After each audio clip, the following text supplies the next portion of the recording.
નમસ્કાર વિદ્યાર્થી મિત્રો, ઓનલાઈન લર્નિંગમાં આપ સૌનું હાર્દિક સ્વાગત છે. લાસ્ટ લેક્ચર દરમિયાન આપણે સમજ્યા હતા જન્યુ જનન વિશે, જ્યાં નરજન્યુ અને માદાજન્યુ કેવી રીતે સર્જાય છે એની આપણે ચર્ચા કરી હતી. હવે આજના લેક્ચરમાં આપણે પૂર્વફલન ઘટનાઓમાં જ આગળ સમજવાનું છે અને એ પૂર્વફલન ઘટનાઓ એની અંદર તમને યાદ હોય તો આપણે બે ભાગ પાડેલા હતા ઓલરેડી, જેમાં એક હતું જન્યુ જનન અને બીજું હતું જન્યુ વહન. ઓકે, તો જન્યુ જનન પૂરું કરી દીધું. જન્યુ જનનને થોડું હું તમને યાદ કરાવી દઉં તો જન્યુ જનનમાં ખાસ એ હતું કે જન્યુઓ એ હંમેશા એકકીય હોય છે અને એમાં સમજન્યુઓ એટલે સરખા જે જન્યુઓ હોય બાહ્યાકાર દ્રષ્ટિએ, ક્લેડોફોરાનું ઉદાહરણ લીધું હતું. વિષમજન્યુઓ એટલે જે જન્યુઓ જુદા જુદા હોય બાહ્યાકાર રીતે, એમાં ફ્યુકસ અને મનુષ્યનું ઉદાહરણ લીધું હતું. પછી મેં એ પણ સમજાવ્યું હતું કે જન્યુ નિર્માણ વખતે કોષ વિભાજન કેવા પ્રકારનું થાય છે. હવે જો દ્વિકીય સજીવ હોય તો એ અર્ધીકરણ દ્વારા કોષ વિભાજન કરી અને જન્યુ બનાવશે, અને જો એકકીય સજીવ હોય તો એ સમવિભાજન દ્વારા જન્યુ જનન કરી અને જન્યુઓ બનાવશે. કહેવાનો મતલબ એ કે જન્યુઓ હંમેશા એકકીય હોય છે, જેથી આપણે ખાસ ધ્યાન રાખીશું કે દ્વિકીય પિતૃ અર્ધીકરણ દ્વારા અને એકકીય પિતૃ સમવિભાજન દ્વારા નવા જન્યુઓ બનાવતો હોય છે. ઓકે, ચલો હવે એના પછીની બીજા નંબરની ક્રુશિયલ જે પ્રક્રિયા છે, ક્રુશિયલ શબ્દ એટલા માટે વાપરું છું કારણ કે જો હવે બનેલા જન્યુઓ એકબીજા સાથે જોડાશે ને, જોડાય ના તો ફલન ના થાય, અને ફલન ના થાય ફલિતાંડ ના બને, નવો સજીવ ના બને, એટલે લિંગી પ્રજનનનો જે આશય છે આપણો એ અધૂરો રહી જાય. ઓકે, એટલા માટે આ ખૂબ ફલન માટે અતિ આવશ્યક ઘટના એટલે જન્યુ વહન કહેવાય, ગેમેટ ટ્રાન્સફર કહેવાય. સર્જાયેલું નરજન્યુ સર્જાયેલું માદાજન્યુ બંને એકબીજા સાથે જોડાવા ઇઝ ઇક્વલ ટુ કહેવાય જન્યુ વહન. ઓકે, એટલે આ ખાસ જે ક્રુશિયલ પ્રક્રિયા છે હવે આપણે એ સમજવા જઈ રહ્યા છીએ અને એની અંદર ગેમેટ્સ ટ્રાન્સફર વિશે આપણે અહીંયા સમજીશું. ખાસ ધ્યાનથી અહીંયા તમે કોન્સન્ટ્રેટ કરજો. જન્યુ વહન, ગેમેટ ટ્રાન્સફર. ગેમેટ એટલે જન્યુઓ થાય, ટ્રાન્સફર એટલે વહન. ઓકે, ચલો જન્યુઓના નિર્માણ બાદ નર અને માદા જન્યુઓ તેમના સાનુકૂળ જોડાણ એટલે કે ફલન માટે ભૌતિક રીતે ભેગા થાય છે.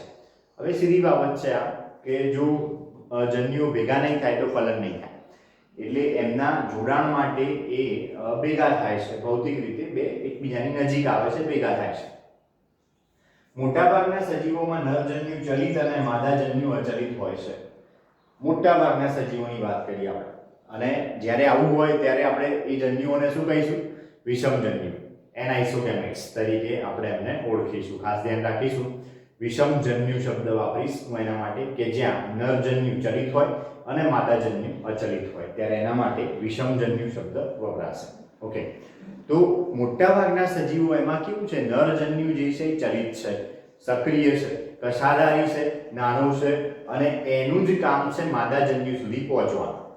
જ્યારે મોટાભાગના માદાજન્યુઓ એ કેવા છે? અચલિત છે, નિષ્ક્રિય છે, કશાવિહીન છે અને એ મોટા છે કદની અંદર, અને મોટે ભાગે એ કેવા હોય તો નિષ્ક્રિય હોય, મતલબ કે એક સ્થાન પર રહેશે, ત્યાં નરજન્યુ આવશે, એમને જવાનું ના હોય. મોટાભાગના સજીવો, બધા સજીવોની વાત નથી કરતો. તો જ્યારે આવી પરિસ્થિતિ હોય ત્યારે શું થાય? તો જે પેલો નરજન્યુ બન્યો છે આ નરજન્યુને માદાજન્યુ સુધી પહોંચવું પડે. અને ઘણી વખત એવું પણ થતું હોય છે, કેટલીક લીલ અને કેટલીક ફૂગ અપવાદ રૂપે, બહુ ઓછા ઉદાહરણ આવા છે આપણા પાસે કે કેટલીક લીલ અને કેટલીક ફૂગ એની અંદર સર્જાયેલા બંને જન્યુઓ, નરજન્યુ અને માદાજન્યુ બંને ચલિત હોય છે, એટલે બંને એકબીજાની નજીક આવશે. અને એમાં ખાસ તમને પેલું ઉદાહરણ અહીંયા ચોક્કસ મારે યાદ કરાવવું પડે, ક્લેડોફોરા નામની લીલ. ક્લેડોફોરા એમાં સમજન્યુ હતા, નરજન્યુ માદાજન્યુ બંને કેવા હતા? લગભગ સમાન જેવા હતા, લગભગ સરખા જેવા હતા. એટલે એ બંને એકબીજા સાથે જોડાય અને યુગ્મનજ કેવી રીતે બને મેં અહીંયા આકૃતિમાં બતાવ્યું છે. ક્લેડોફોરાના સમજન્યુ, માની લો કે નરજન્યુ છે, માદાજન્યુ છે, તો જન્યુઓનું જોડાણ થયું. ચલો જોડાણ થયું પછી આ યુગ્મનજ બની ગયો, આ યુગ્મનજ બની ગયો, યુગ્મનજમાંથી આ નવો સજીવ ડેવલપ થઈ ગયો. બરોબર, એટલે આ એક ક્રમબદ્ધ પ્રક્રિયા થઈ, આમથી આમ, આમથી આમ, જન્યુ જોડાણ, યુગ્મનજ અને નવો સજીવ. પણ આવું આ મેં ક્લેડોફોરાની અંદર બતાવ્યું છે કારણ કે ક્લેડોફોરામાં સમજન્યુઓ હોય છે, મતલબ નરજન્યુ અને માદાજન્યુ દેખાવ, રચના બાહ્યાકાર રીતે સમાન હોય છે એટલા માટે. ઓકે, એટલે અહીંયા લખ્યું છે મેં કે અપવાદરૂપી કેટલીક ફૂગ અને લીલમાં બંને પ્રકારના જન્યુઓ ચલિત હોય છે. બંને જન્યુઓ ચલિત હોય છે ફૂગ અને લીલની અંદર. અને એનું ઉદાહરણ અહીંયા ક્લેડોફોરા લીલ છે. ઓકે, આથી એવા માધ્યમની જરૂર પડે છે કે જેથી નર જન્યુઓનું વહન થાય. એટલે જ્યાં નર જન્યુઓ ચલિત છે, માદા જન્યુઓ અચલિત છે, તો એવા કિસ્સાઓમાં એવા માધ્યમની જરૂર પડશે કે જેથી નર જન્યુ એ વહન પામી, એ માધ્યમમાં વહન પામી અને માદા જન્યુ સુધી પહોંચે. અથવા તો જ્યાં બંને જન્યુઓ ચલિત હોય તો પણ એવા માધ્યમની જરૂર પડશે કે જેથી એ નર જન્યુ અને માદા જન્યુ એ એકબીજા સાથે જોઈન થાય અથવા એકબીજાની ભેગા થાય અને ફલન થઈ શકે. એટલે આવું માધ્યમ ખાસ જરૂરી છે. તો હવે આપણે વાત કરીએ લીલની. લીલ દ્વિઅંગી અને ત્રિઅંગી વનસ્પતિઓ. ખાસ ધ્યાન રાખીશું, હું બોલી રહ્યો છું લીલ દ્વિઅંગી અને ત્રિઅંગી વનસ્પતિઓ.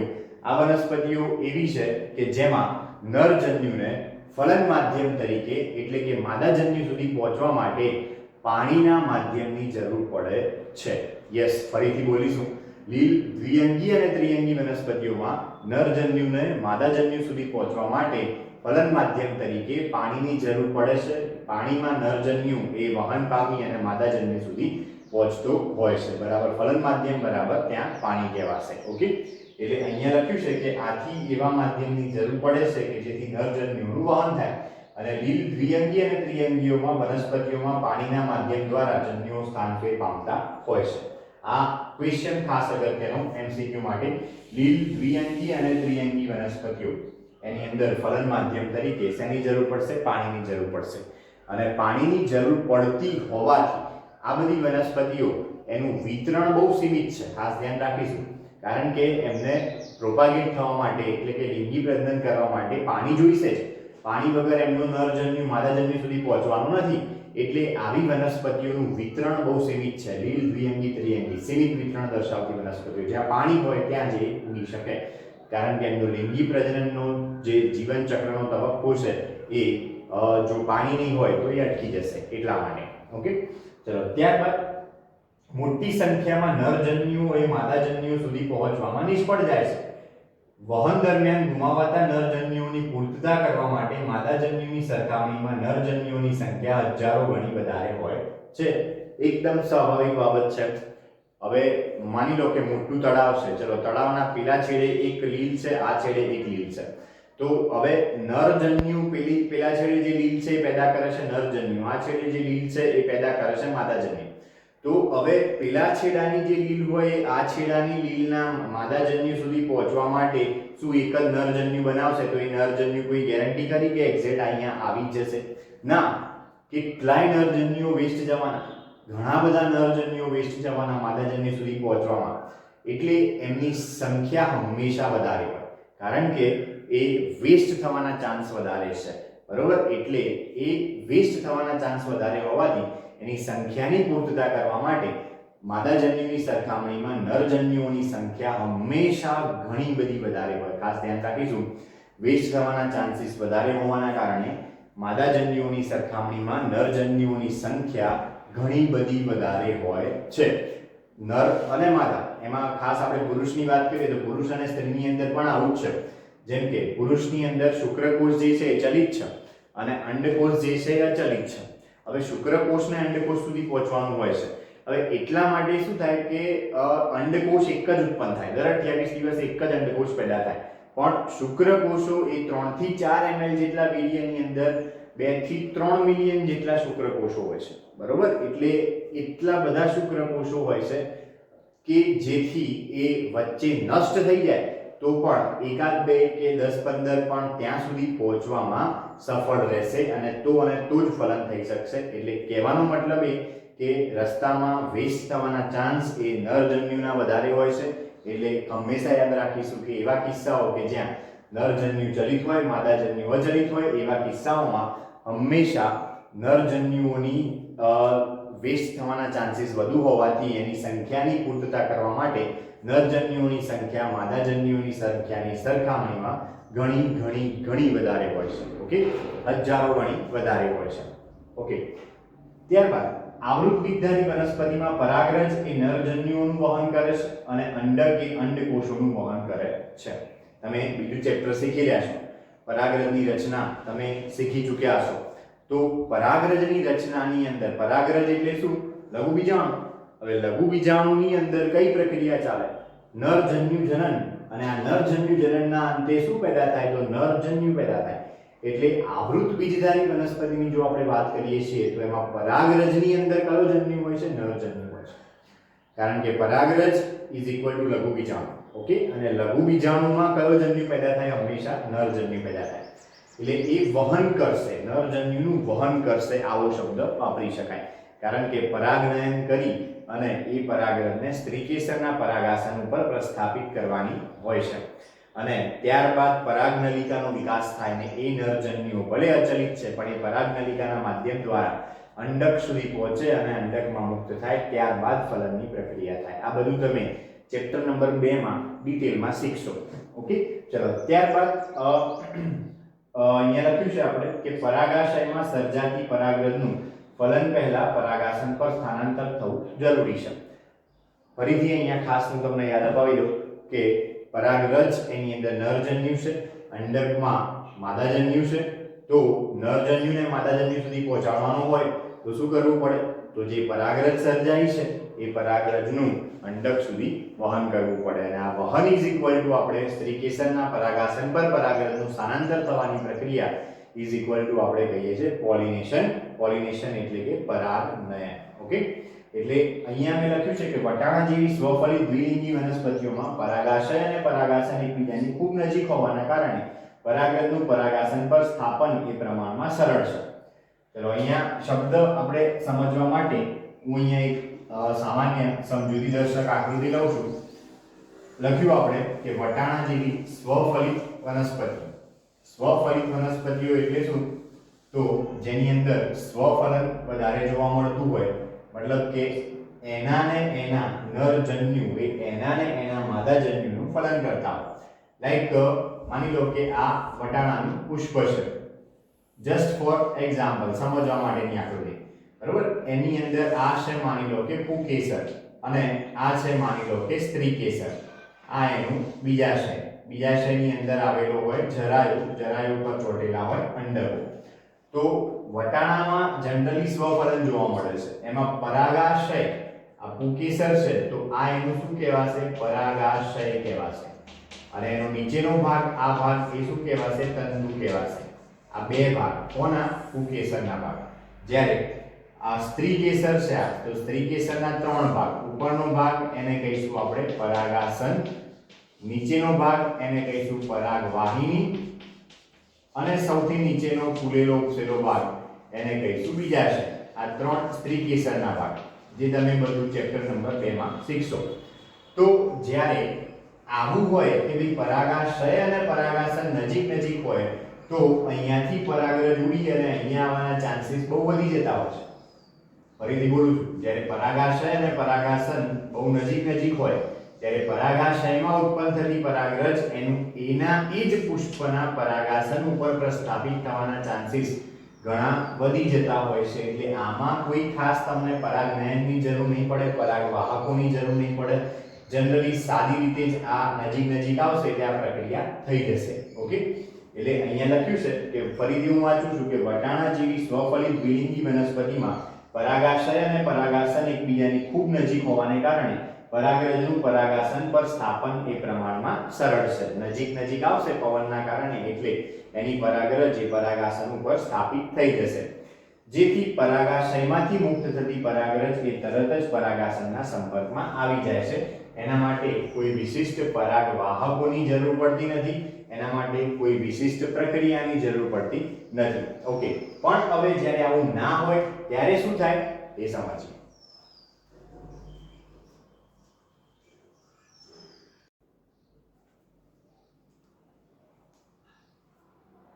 ઓકે, વટાણાની વાત કરી વિદ્યાર્થી મિત્રો આપણે. એની અંદર જોયું કે એ સ્વફલિત વનસ્પતિ છે અને એટલા માટે એનું જે પરાગાસન અને પરાગાશય છે એકબીજાના સંપર્કમાં હોય છે એટલે ખાસ ઝડપથી પરાગરજ એ પરાગાસન ઉપર સ્થાનાંતરિત થઈ જતી હોય છે. તો તો એ સ્વફલનની વાત થઈ કે ભાઈ એ જ પુષ્પની પરાગરજ એ જ પુષ્પના સ્ત્રીકેસરના પરાગાસન ઉપર જતી રહી કે જેના માટે કોઈ વેક્ટરની જરૂર ના પડી. વેક્ટર એટલે કે વાહક, એની કોઈ જરૂર ના પડી. પરંતુ મોટા ભાગની વનસ્પતિઓ એની અંદર આવું સ્વફલન જોવા મળતું નથી, એની અંદર પરફલન જોવા મળે છે. ચલો પરફલન એટલે શું જો એ સમજવું હોય તો ખાલી એક ઉદાહરણ આપું.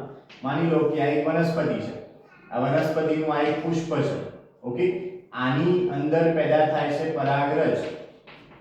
ઓકે, અને આ પરાગરજ આ એના જેવી બીજી વનસ્પતિ છે, આ બીજું પુષ્પ છે, અને અહીંયા આ પુષ્પ એના સ્ત્રી કેસર ઉપર આ પરાગરજ એ કોઈ પણ વેક્ટર એટલે કે વાહક દ્વારા આ પુષ્પના પુકેસરના અંદર પેદા થયેલી પરાગરજ એ બીજી વનસ્પતિના પુષ્પના સ્ત્રીકેસરના પરાગાસન ઉપર કોઈ પણ વાહક દ્વારા જ્યારે પહોંચતી હોય ત્યારે એ ઘટના એને કહેવાશે પરાગનયન, પોલિનેશન તરીકે આપણે એને ઓળખીશું. ઓકે, ફરીથી એકવાર એની વ્યાખ્યા બોલી દઉં છું. પુષ્પની પુકેસરમાં ઉત્પન્ન થતી પરાગરજ એ અન્ય વનસ્પતિના પુષ્પના સ્ત્રીકેસરના પરાગાસન ઉપર સ્થાનાંતરિત થવાની પ્રક્રિયા એને પરાગનયન તરીકે ઓળખવામાં આવે છે. જો આ વનસ્પતિ એ નર વનસ્પતિ હોય અને આ વનસ્પતિ એ માદા વનસ્પતિ હોય તો આવી વનસ્પતિઓ અને ગઈકાલે સમજ્યા તે પ્રમાણે દ્વિસદની વનસ્પતિઓ કહેવાય. દ્વિસદની વનસ્પતિઓમાં પણ આ રીતે પરાગનયન જરૂરી બનશે અને અન્ય પરફલન દર્શાવતી વનસ્પતિઓમાં પણ આ રીતે પરાગનયન જરૂરી બનશે. ઓકે, તો જ પરાગરજ એ સ્ત્રીકેસરના પરાગાસન પર સ્થાપિત થઈ શકશે. એટલે અહીંયા શબ્દ વાપર્યો છે ને કે પરંતુ પરફલન દર્શાવતી વનસ્પતિઓ, આ પરફલન કહેવાય. જો એક જ વનસ્પતિની પરાગરજ એ જ પુષ્પ ઉપર સ્થાનાંતરિત થાય અથવા એ જ વનસ્પતિના અન્ય પુષ્પ ઉપર સ્થાનાંતરિત થાય તો એને સ્વપરાગનયન કહેવાય, સ્વફલન કહેવાય. પરંતુ જ્યારે આપણે વાત કરી રહ્યા છીએ બે અલગ અલગ વનસ્પતિઓ વચ્ચે પરાગનયનની તો એ પરપરાગનયન કહેવાય અને ત્યારે એને પરફલન કહેવાય. તો પરફલન દર્શાવતી વનસ્પતિઓ એમાં દ્વિસદની વનસ્પતિઓ પણ આવી જાય. દ્વિસદની વનસ્પતિઓના ઉદાહરણ મેં તમને સમજાવ્યા હતા. એક પપૈયા, એક ખજૂર, આ બે દ્વિસદની વનસ્પતિઓ છે. તો એમાં શું હોય, નર છોડ આખો અલગ હોય, માદા છોડ આખો અલગ હોય. તો નર છોડ ઉપર શું પેદા થાય, તો નર છોડ ઉપર પરાગરજ પેદા થાય. માદા છોડ ઉપર શું પેદા થાય, તો માદા છોડ ઉપર સ્ત્રીકેસરીય પુષ્પ હોય. તો નર છોડની પરાગરજ એ માદા છોડ ઉપર આવે તો એ પણ પરાગનયન જ કહેવાય. ઓકે, તો આવી રીતે જ્યારે પરફલન દર્શાવતી વનસ્પતિઓ હોય તો એની અંદર પરાગરજનું પરાગાસન પર સ્થાપન માટે એક ખાસ પ્રકારની ઘટના દર્શાવતી હોય છે આ વનસ્પતિઓ, જેને પરાગનયન તરીકે ઓળખવામાં આવે છે. પોલિનેશન કોને કહેવાય મેં અહીંયા તમને સમજાવ્યું. ઓકે, હવે આ પરાગરજ એની અંદર કયો જન્યુ છે, નર જન્યુ છે. એમાં જે સ્ત્રીકેસર છે, સ્ત્રીકેસરનું બીજાશય છે, બીજાશયની અંદર અંડકો આવેલા હોય. એ અંડકોમાં કયો જન્યુ છે, માદા જન્યુ છે. આગળ હમણાં જ આપણે એક લાઈન જોઈ કે આવૃત બીજધારી વનસ્પતિઓમાં પરાગરજ નર જન્યુનું વહન કરે છે અને અંડક એ માદા જન્યુનું વહન કરે છે. ઓકે, તો આવી રીતે પરાગરજનું જ્યારે પરાગાસન પર અંકુરણ થાય, અંકુરણ એટલે શું હવે એ સમજો. માની લો કે આ છે સ્ત્રીકેસર, એનો ઉપરનો ભાગ એટલે પરાગાસન, વચ્ચેનો ભાગ એટલે પરાગવાહિની અને નીચેનો ફૂલેલો ભાગ એટલે બીજાશય. બરાબર, આ બીજાશય છે એવું માની લો. હવે પરાગરજ આઈને પડી અહીંયા, આ પરાગરજ આઈને અહીંયા પડી આ પ્રમાણે. હવે અહીંયા બીજાશય છે, અહીંયા હું નામ નિર્દેશન કરી દઈશ. આ ભાગ ઇઝ ઇક્વલ ટુ સ્ત્રીકેસરનું પરાગાસન, આ ભાગ ઇઝ ઇક્વલ ટુ પરાગવાહિની અને નીચેનો આ ફૂલેલો ઉપસેલો ભાગ ઇઝ ઇક્વલ ટુ બીજાશય. ઓકે, જ્યારે હવે આ પરાગરજ એ સ્ત્રીકેસરના પરાગાસન ઉપર આવીને પડી, મતલબ કે પરાગનયનની પ્રક્રિયા પૂરી થઈ ગઈ, પછી પરાગરજમાંથી આને આપણે કહી દઈએ પરાગરજ. ઓકે, પછી પરાગરજમાંથી એક નલિકાનો વિકાસ થાય આ પ્રમાણે. આ નલિકા જે પરાગવાહિનીમાં નીચે ઉતરે આ પ્રમાણે નીચે જાય, આ નલિકા એને કહેવાય પરાગ નલિકા. એટલે તમને અહીંયા એ ખબર પડવી જોઈએ કે પરાગવાહિનીની અંદર આવેલી હોય પરાગનલિકા, અને જ્યારે પરાગરજમાંથી પરાગનલિકા બહાર નીકળે ત્યારે એને પરાગરજનું અંકુરણ થયું કહેવાય. ઓકે, તો હવે હું આ પરાગરજને બહાર આ પ્રમાણે ડ્રો કરું, ખાલી આ પરાગરજ અને એમાંથી નીકળેલી આ પરાગનલિકા. તો આને કહી દઈએ આપણે પરાગરજ, અને એમાંથી નીકળેલી આ નળીને કહી દઈએ પરાગનલિકા. તો પરાગનલિકાની ટોચે આ પ્રમાણે બે નરજન્યુઓ આવેલા હોય છે, જે તમે ચેપ્ટર 2 ની અંદર ડિટેલમાં સમજશો. તો આ રીતે પરાગરજનું જ્યારે પરાગાસન પર અંકુરણ થાય, અંકુરણ શબ્દ વાપર્યો ઇઝ ઇક્વલ ટુ કહેવાશે કે પરાગરજમાંથી પરાગનલિકાનું નિર્માણ થવું. ઓકે, તો એ પરાગનલિકા એ પરાગવાહિનીની અંદર આગળ વધશે અને એના ટોચે આ પ્રમાણે બે નરજન્યુઓ આવેલા હશે. આ બે નરજન્યુ છે. ચલો માની લો કે આ જરાયું છે અને જરાયુની સાથે અહીંયા ચોટેલો છે અંડક. તો આને આપણે અંડક તરીકે ઓળખીએ, અંડક. ઓકે, અને આને આપણે જરાયુ તરીકે ઓળખીએ. તો હવે આ જે પરાગનલિકા છે એની અંદર રહેલા બે નરજન્યુઓ, અહીંયા શબ્દ વાપર્યો છે આપણે કે જ્યારે પરાગરજનું પરાગાસન પર અંકુરણ થાય અને પરાગનલિકા એ નરજન્યુઓનું વહન કરી અંડક સુધી પહોંચે, આ અંડક સુધી પરાગનલિકા પહોંચી ગઈ અને નરજન્યુઓને અંડકોષ નજીક મુક્ત કરે. આ અંડક છે, અંડકની અંદર ભ્રૂણપૂટ આવેલો હોય. એ ભ્રૂણપૂટની અંદર ઉપર તરફ 3 પ્રતિધ્રુવીય કોષો, નીચે તરફ અંડપ્રસાધન, અંડપ્રસાધનમાં 2 સહાયક કોષો, એક અંડકોષ અને વચ્ચેનો કેન્દ્રસ્થ કોષ અને વચ્ચે દ્વિતીય કોષ કેન્દ્ર આવેલું હોય. આખો માદાજન્યુજનક એને કહેવાય. માદાજન્યુ જનન ના કરે, પરિણામે ઉત્પન્ન થયેલ માદાજન્યુ એમાં આવેલો હોય, અંડપ્રસાધનની અંદર આવેલો હોય, એને અંડકોષ કહેવાય. આ બધું તમે ચેપ્ટર નંબર 2 માં ડિટેલમાં શીખશો, પણ અત્યારે આટલું ધ્યાન રાખો, ચેપ્ટર નંબર 1 પૂરતું આટલું ધ્યાન રાખો કે પરાગનલિકા એ નરજન્યુઓને અંડક સુધી લાવે છે અને ભ્રૂણપૂટની અંદર અંડકોષની નજીક મુક્ત કરી દેશે. ઓકે, ફરીથી હું બોલું છું અહીંયા કે પરાગનલિકા નરજન્યુઓનું વહન કરી અંડક સુધી પહોંચે છે અને નરજન્યુઓને અંડકોષ નજીક મુક્ત કરી દેશે. અંડકોષની નજીક નરજન્યુઓને મુક્ત કરી દેશે. જ્યારે હવે આપણે દ્વિસદની અથવા એકલિંગી પ્રાણીઓની વાત કરીએ. દ્વિસદની અથવા એકલિંગી, ગઈકાલે મેં શબ્દ તમને શીખવાડ્યા હતા, 3 શબ્દો યાદ કરાવી દો. એકલિંગી કહેવાય, એકલિંગી, અથવા એને કહેવાશે બીજા શબ્દોમાં વિષમ સુકાયક, અથવા એને કહેવાશે દ્વિસદની. એકલિંગી અથવા દ્વિસદની અથવા વિષમ સુકાયક. જ્યારે બીજા શબ્દો કયા હતા? દ્વિલિંગી અથવા એકસદની અથવા સમસુકાયક. ઓકે, બંને અંગો ધરાવતા હોય તો દ્વિલિંગી શબ્દ વપરાય, એકસદની શબ્દ વપરાય, સમસુકાયક શબ્દ વપરાય, નર અને માદા.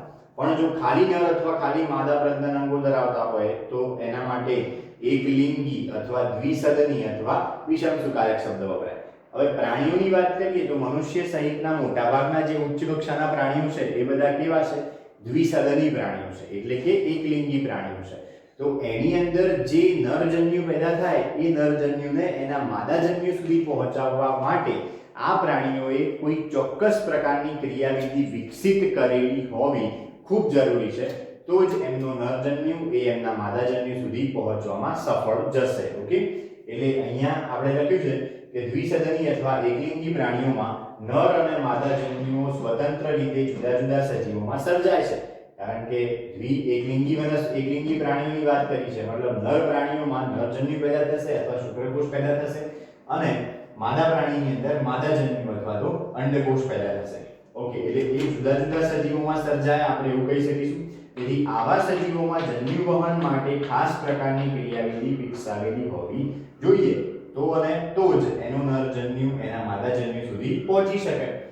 જન્યુઓનું સફળતાપૂર્વક વહન અને તેઓનું એકબીજાની નજીક આવવું એ લિંગી પ્રજનનમાં સૌથી જટિલ ઘટના છે અને ફલન માટે આવશ્યક છે. શરૂઆતમાં મેં શબ્દ વાપર્યો કે જો આ વહન ન થાય અને બે નજીક ના આવે તો લિંગી પ્રજનનનો આપણો જે ઉદ્દેશ્ય છે એ ઉદ્દેશ્ય પૂર્ણ ના થાય. ઓકે, મતલબ કે લિંગી પ્રજનન પૂર્ણ થયું કહેવાય નહીં.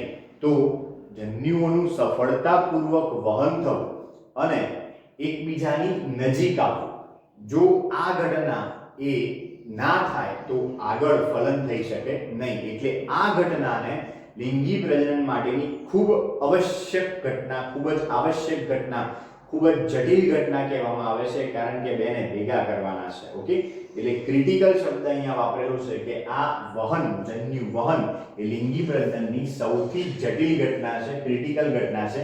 આ એમસીક્યુ ની દ્રષ્ટિએ ખાસ અગત્યનો મુદ્દો કે આ જન્યુઓનું વહન એ લિંગી પ્રજનનની સૌથી જટિલ ઘટના છે અને આ ઘટના એ ફલન માટે આવશ્યક છે. જો આ નહીં થાય તો ફલન નહીં થાય. એટલે આટલી સુધીની જે માહિતી છે વિદ્યાર્થી મિત્રો એ આપણે જન્યુ વહન વિશે સમજ્યા.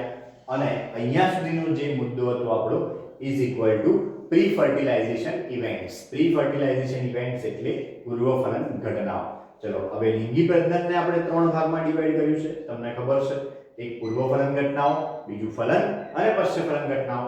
તો આ પૂર્વ ફલન ઘટનાઓ આપણે ટોટલી શીખી ચૂક્યા, જેમાં જન્યુ જનન ભણી ગયા, જન્યુ વહન ભણી ગયા. તો હવે કઈ ઘટનાઓ આવશે? હવે ફલન આવશે. હવે આપણે ફલન વિશે સમજીએ.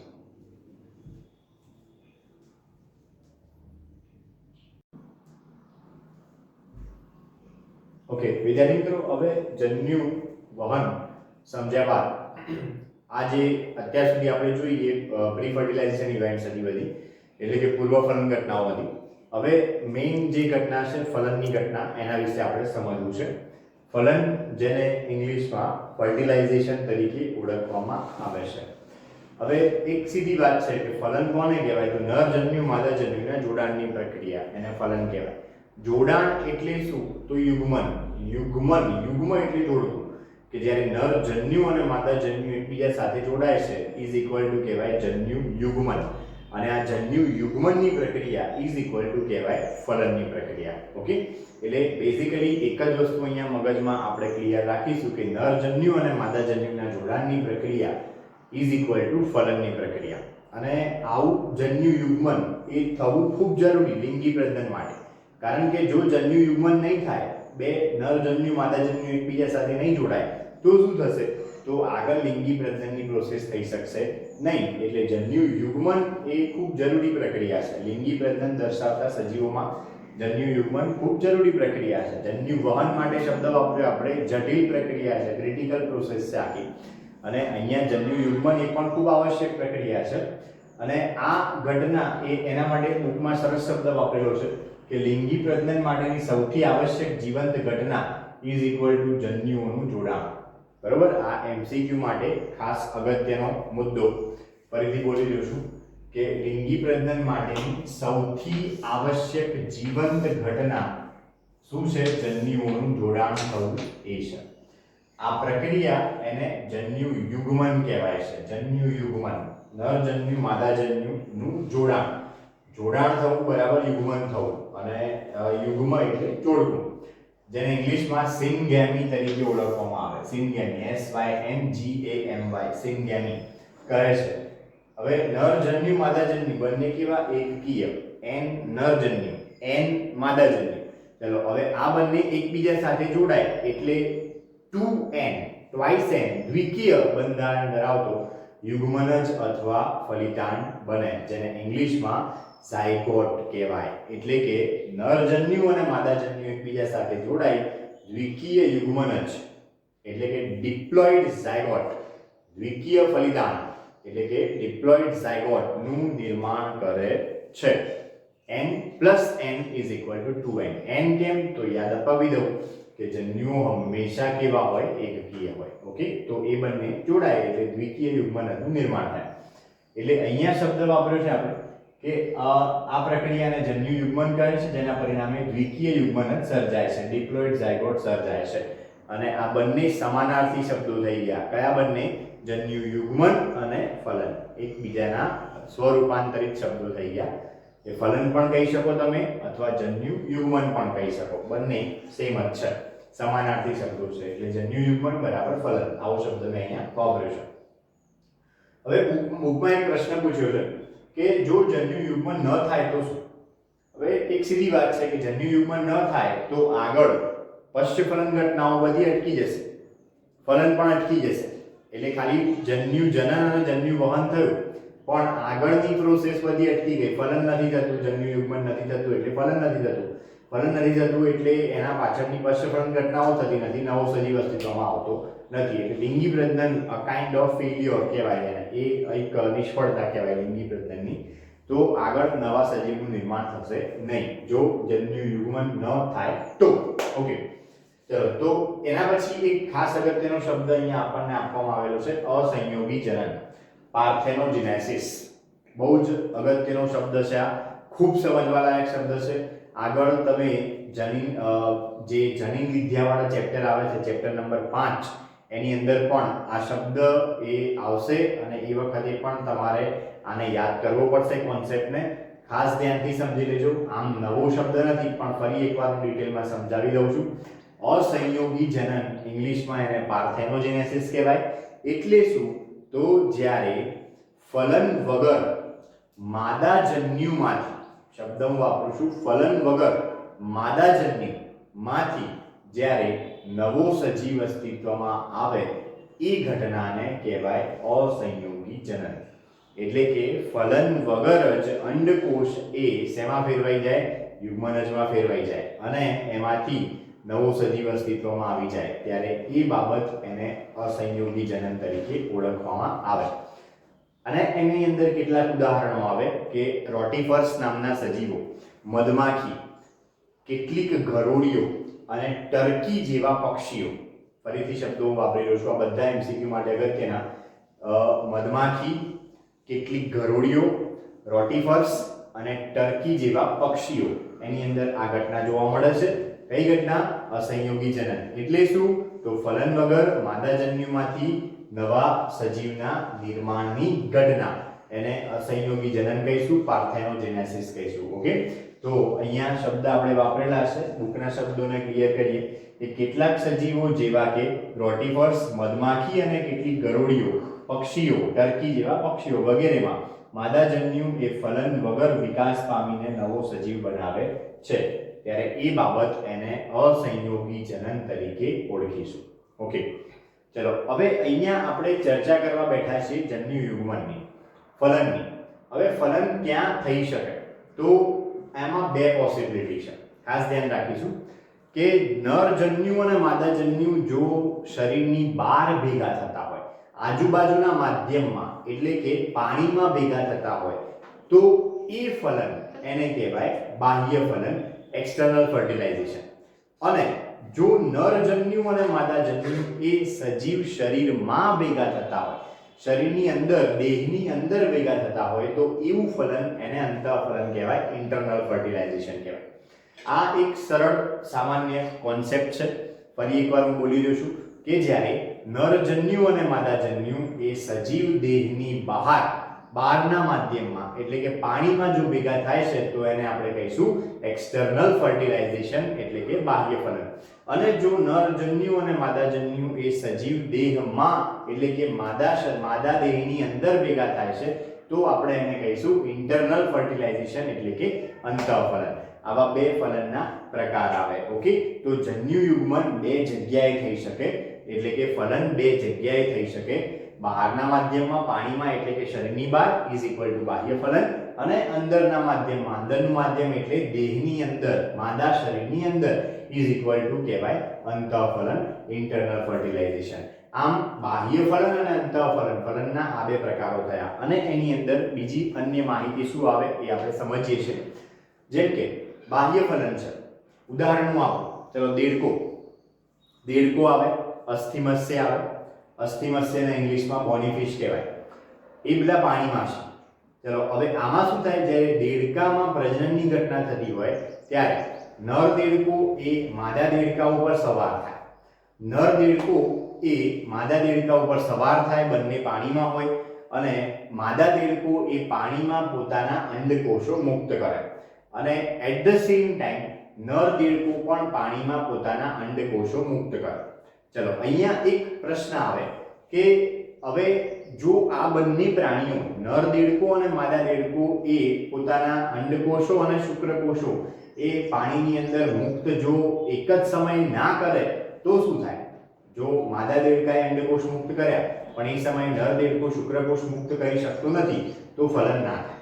એટલે આ બંને વચ્ચે સિંક્રોનાઇઝેશન એટલે કે તાલમેલ હોવો બહુ જરૂરી છે કે જ્યારે માદા સજીવ એ અંડકોષ પાણીમાં મુક્ત કરે એ જ વખતે નર સજીવ એ શુક્રકોષ પાણીમાં મુક્ત કરે એ ખૂબ જરૂરી છે. તો જ એ બંને ભેગા થાય પાણીની અંદર. ઓકે, નહીતર તો અંડકોષ પહેલા મુક્ત થયા શુક્રકોષ પછી મુક્ત થયા કે શુક્રકોષ પહેલા મુક્ત થયા અંડકોષ પછી મુક્ત થયા તો બધા સ્કેટર્ડ થઈ જશે. સ્કેટર્ડ એટલે ફેલાઈ જશે અને ફલનની કોઈ શક્યતાઓ રહેશે નહીં. એટલે એક સિંક્રોનાઇઝેશન એટલે તાલમેલ જરૂરી છે કે જ્યારે એક સજીવ પાણીમાં અંડકોષ મુક્ત કરે છે ત્યારે જ એ બીજો સજીવ નર સજીવ એ પાણીમાં શુક્રકોષ મુક્ત કરે એ ખૂબ જરૂરી છે. અને આ બંનેની સંખ્યા પાછી ખૂબ વધારે હોવી જરૂરી. બોલો કેમ?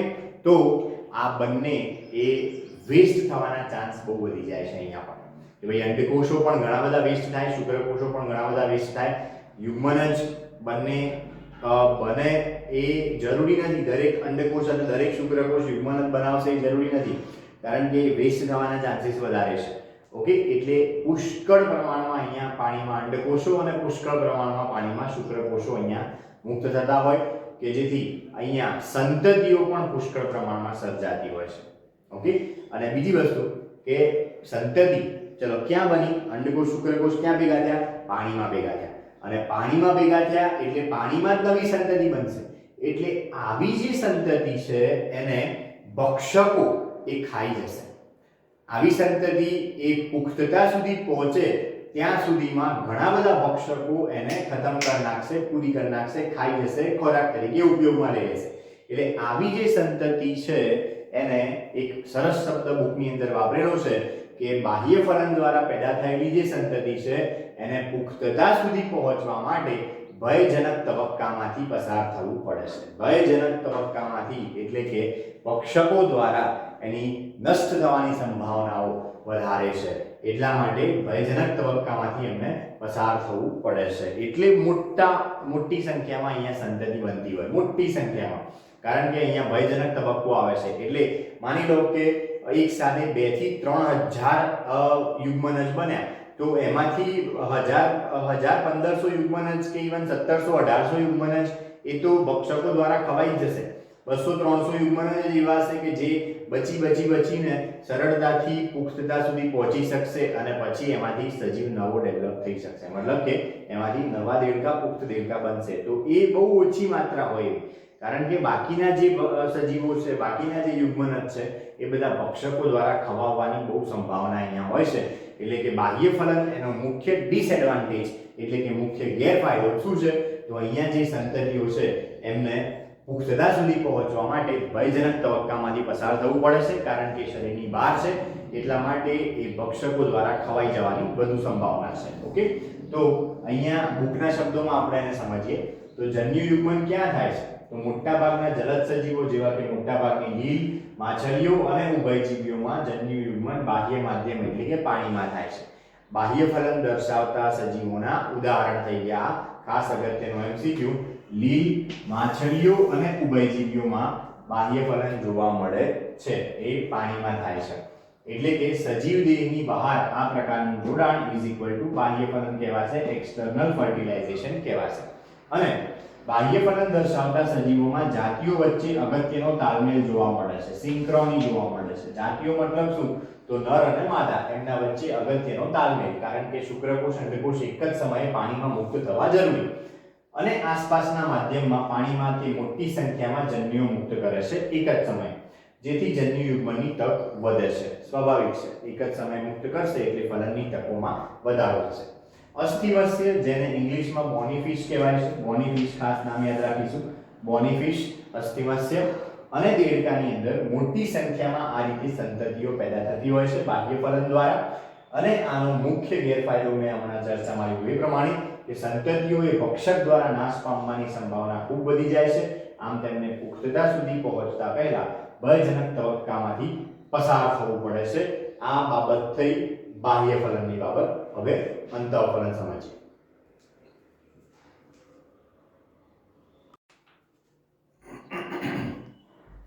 ઓકે વિદ્યાર્થી મિત્રો, હવે આપણે અંતઃફલન વિશે સમજીએ. બાહ્ય ફલન વિશે આપણે સમજી ચૂક્યા કે જન્યુ યુગ્મન માદા દેહની બહાર થતું હોય ત્યારે એને બાહ્ય ફલન કહેવાય, એક્સટર્નલ ફર્ટિલાઇઝેશન.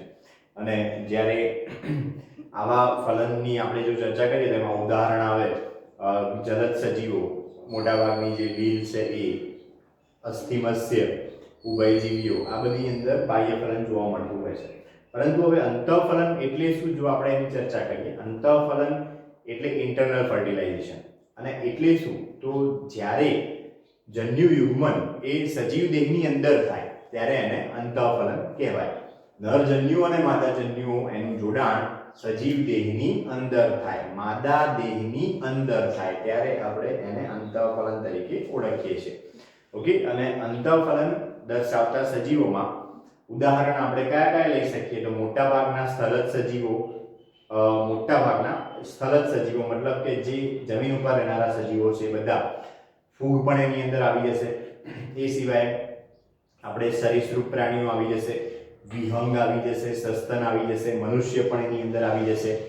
ઇવન વનસ્પતિઓમાં જો આપણે વાત કરીએ તો લીલ ના આવે ખાલી, પણ દ્વિઅંગી વનસ્પતિઓ, ત્રિઅંગી વનસ્પતિઓ, અનાવૃત બીજધારી વનસ્પતિઓ, આવૃત બીજધારી વનસ્પતિઓ, આ બધાની અંદર ફલન એ માદા દેહની અંદર થતું હોય છે. માદા દેહની અંદર એટલે માદા દેહની અંદર મતલબ કે કાં તો અંડકની અંદર અથવા તો માદા પ્રાણી હોય તો પ્રાણીની અંદર અથવા અંડકની અંદર એની અંદર ફલન થતું હોય છે. Just a minute. ઓકે, એટલે એને અંતઃફલન તરીકે ઓળખવામાં આવે છે. અહીંયા મેં લખ્યું છે કે જ્યારે સજીવોમાં જન્યુ યુગ્મન એ સજીવ દેહની અંદર થાય ત્યારે તેને અંતઃફલન કહે છે. અને એના ઉદાહરણ કયા કયા, તો સ્થળજ સજીવો જેવા કે ફૂગ, ઉચ્ચ કક્ષાના પ્રાણીઓ જેવા કે સરીસૃપ, વિહંગ અને સસ્તન, મોટા ભાગની વનસ્પતિઓ, દ્વિઅંગી, ત્રિઅંગી, અનાવૃત અને આવૃત બીજધારી વનસ્પતિઓ, આ બધામાં અંતઃફલન જોવા મળતું હોય છે. હવે આ બધા સજીવોમાં અંડકોશ એ માદા દેહની અંદર સર્જાતો હોય છે. માદાજન્યુ અથવા અંડકોશ એ માદા દેહની અંદર બનતો હોય છે. જો આપણે આવૃત બીજધારી વનસ્પતિની વાત કરીએ તો અંડકોશ એ ક્યાં બને છે, તો અંડકમાં બને છે. હવે અંડક ક્યાં છે, તો સ્ત્રીકેસરમાં છે. સ્ત્રીકેસર ક્યાં છે, તો પુષ્પમાં છે. બરાબર, એ સ્ટેબલ છે, ત્યાં જ રહેવાનું છે અંડકોશ. ત્યાં માદા નરજન્યુ ત્યાં પહોંચવાનું છે.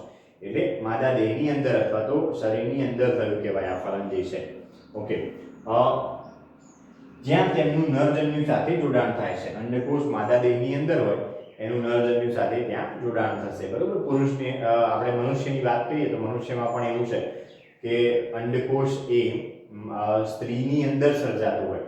હવે શુક્રકોશ એ પુરુષ એ પોતાના શિશ્ન દ્વારા સ્ત્રીના યોનિ માર્ગમાં શુક્રકોશ દાખલ કરે કે જેથી એ શુક્રકોશ એ ગર્ભાશયમાં થઈ, અંડવાહિનીમાં થઈ અને અંડકોશ સુધી પહોંચે. તો ત્યારે ત્યાં માદા દેહની અંદર ફલન થયું કહેવાય, અંતઃફલન, ઇન્ટરનલ ફર્ટિલાઇઝેશન. મનુષ્યમાં પણ અંતઃફલન આવે. વનસ્પતિઓમાં લીલ ના આવે ખાલી, બાકી દ્વિઅંગી, ત્રિઅંગી અને આવૃત બધામાં અંતઃફલન. ઉચ્ચ કક્ષાના પ્રાણીઓ જેવા કે સરીસૃપ, વિહંગ અને સસ્તન એની અંદર પણ અંતઃફલન જ જોવા મળે. ખાસ ધ્યાન રાખીશું. ઓકે, ચલો ત્યારબાદ અંતઃફલન દર્શાવતા સજીવોમાં નરજન્યુ ચલિત હોય છે અને જોડાણ માટે અંડકોશ સુધી પહોંચે છે. આ પણ સમજી શકાય તેવું છે. અંડકોશ એ મોટે ભાગે અચલિત હશે, નરજન્યુ ચલિત, સક્રિય કશાધારી હશે, પૂંછડીવાળો હશે, જેથી એ માદાજન્યુ સુધી સરળતાથી પહોંચી શકે. અહીં પણ મોટી સંખ્યામાં શુક્રકોષો સર્જાય છે અને એની સામે સર્જાતા અંડકોષોની સંખ્યા ઘણી ઓછી હોય છે. આનું રીઝન પણ બટ ઓબ્વિયસ છે, કારણ કે શુક્રકોષોની વેસ્ટ જવાની સંભાવના કેવી છે, ખૂબ વધારે છે. બધા શુક્રકોષો અંડકોષ સુધી પહોંચે એવું જરૂરી નથી. એટલા માટે મોટી સંખ્યામાં શુક્રકોષો સર્જાય છે, પણ અંડકોષો એ ખૂબ જ ઓછી સંખ્યામાં સર્જાતા હોય છે, કારણ કે એની વેસ્ટ થવાની સંભાવના નથી, શુક્રકોષોની વેસ્ટ થવાની સંભાવના વધારે છે. અને બીજધારી વનસ્પતિઓમાં એટલે કે આવૃત બીજધારી વનસ્પતિઓમાં અચલિત નરજન્યુ પરાગ નલિકા દ્વારા માદાજન્યુ સુધી વહન પામતા હોય છે. આપણે અગાઉ મેં તમને હમણાં આકૃતિ દોરીને બતાવી કે પરાગરજનું અંકુરણ થયું. ચલો અંકુરણ થાય એટલે કે નળી નીકળી, એને શું કહેવાય, પરાગ નલિકા. પરાગ નલિકાની ટોચે બે નરજન્યુઓ હોય. આ બે નરજન્યુઓ એ અંડક સુધી પહોંચે. હવે અંડકમાં ભ્રૂણપૂટ હોય, ભ્રૂણપૂટની અંદર એ મુક્ત થાય. તો કોના દ્વારા પહોંચે, તો પરાગ નલિકા દ્વારા. અહીંયા નરજન્યુઓ પણ કેવા છે, અચલિત છે. ધ્યાન રાખીશું, આવૃત બીજધારી વનસ્પતિઓમાં નરજન્યુઓ પણ અચલિત છે. જે અચલિત હોવાથી એમને લઈ જવા પડે છે. લઈ જવા માટે પહેલા તો પરાગરજ લઈ જાય છે અને પછી એને પરાગનલિકા લઈ જાય છે. અલ્ટિમેટલી એને અંડકોષ સુધી પહોંચાડવામાં આવે છે. એટલે ખાસ ધ્યાન રાખીશું અહીંયા આ એમસીક્યુ એ અગત્યનો બન્યો કે આવૃતબીજધારી વનસ્પતિઓમાં નરજન્યુઓ અચલિત હોય છે. એમનું વહન માદાજન્યુ સુધી કોણ કરશે? તો પહેલા પરાગરજ કરશે, પછી પરાગનલિકા કરશે. પણ એ સિવાયની મોટાભાગના સજીવોની અંદર નરજન્યુ કેવો રહેશે? ચલિત હશે અને માદાજન્યુ કેવો રહેશે? અચલિત રહેશે. ઓકે, એટલે આ થયું અંતઃફલન. આમ આ ક્વેશ્ચન અગત્યનો. ફલન એની અંદર ફલનના પ્રકારો અને એના જે ઉદાહરણો છે, તફાવતની દ્રષ્ટિએ પણ આ અગત્યનો પ્રશ્ન. બાહ્ય ફલન, અંતઃફલન, એનો તફાવત 2 થી 3 માર્ક્સની અંદર પૂછાઈ શકે. અને અંતઃફલન દર્શાવતા સજીવોના ઉદાહરણ, બાહ્ય ફલન દર્શાવતા સજીવોના ઉદાહરણ, સાથે સાથે અસહયોગી જનન કોને કહેવાય એ પણ અગત્યનું. અને જે ભયજનક તબક્કો છે એ કયા ફલનમાં આવશે એ પણ અગત્યનું. ભયજનક તબક્કો બાહ્ય ફલનની અંદર આવશે, અંતઃફલનમાં આવશે નહીં. કારણ કે અંતઃફલનમાં યુગ્મનદનું નિર્માણ માદા દેહની અંદર થાય છે, જ્યારે બાહ્ય ફલનમાં યુગ્મનદનું નિર્માણ માદા દેહની બહાર થાય છે. એટલા માટે તેમાં ભયજનક તબક્કો આવશે, એમાં ભયજનક તબક્કો આવશે નહીં. તો આ જે થયું એ ફલન અને એના પ્રકારો વિશે થયું. વધુ માહિતી સાથે આવતા લેક્ચરમાં મળીશું આપણે. નમસ્કાર.